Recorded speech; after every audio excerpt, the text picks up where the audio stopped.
Today is March 8th, 2025. I'm doing a before and after picture. So this is what my property looks like in March. Because in fall, when I take a bunch of stuff down, I just kind of put it everywhere. Because I use a lot of this stuff as things grow that need support or whatever. I use a lot of this stuff for processing a lot of things. And so it looks kind of junky right now. But here's before and after, so you can see how it looks now.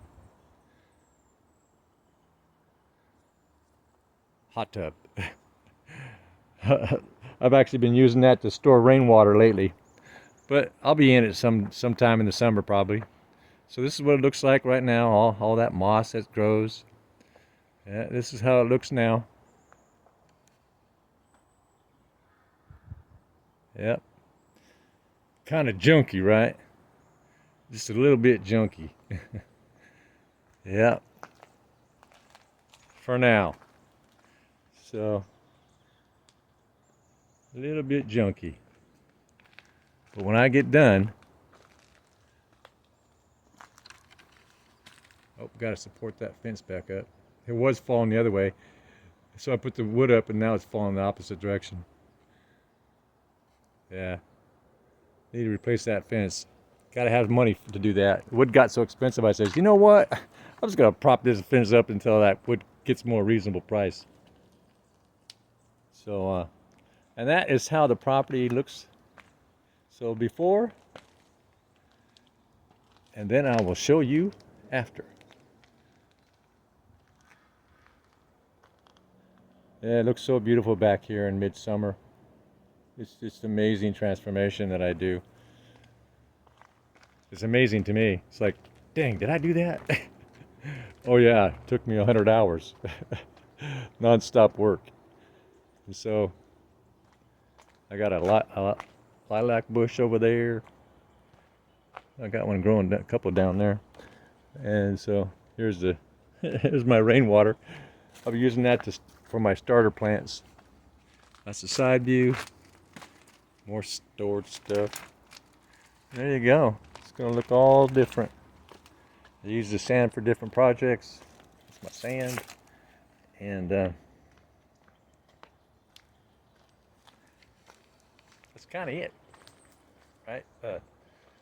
So yeah, I think you'll like that. The way those, if you love just life, just garden stuff, and yeah.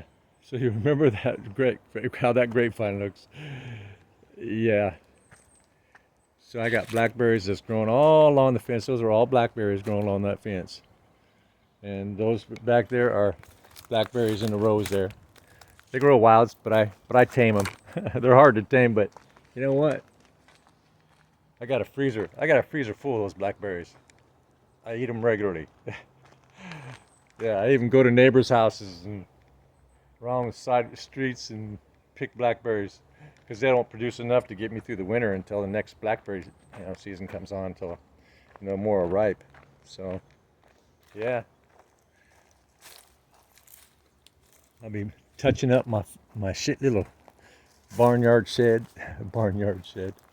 I'll be planting strawberries in here and all those strawberries that I've thinned out. So all these strawberries are going to all these squares. All the squares. That's going to go in the front yard. Anyway, thought I'd share that little tidbit with you. If you please subscribe, thumbs up. I might take you in the front so you can see. I got someone who's moving out. They give me room to spread my wings. Elephant garlic. Spread my wings so I can fly. I believe I can fly. I believe I can touch the sky. Yep, things on the move. Load that truck up today and help that person move out. And this is what it looks like in front. So that strawberry runner you saw in the back will come back here. Rosemary's over there. Yep, all kinds of goodies. Fig trees, still have some figs. Anyway, subscribe please, thumbs up. Appreciate it. Helps the channel. And you have a nice day. Yeah. Bye now.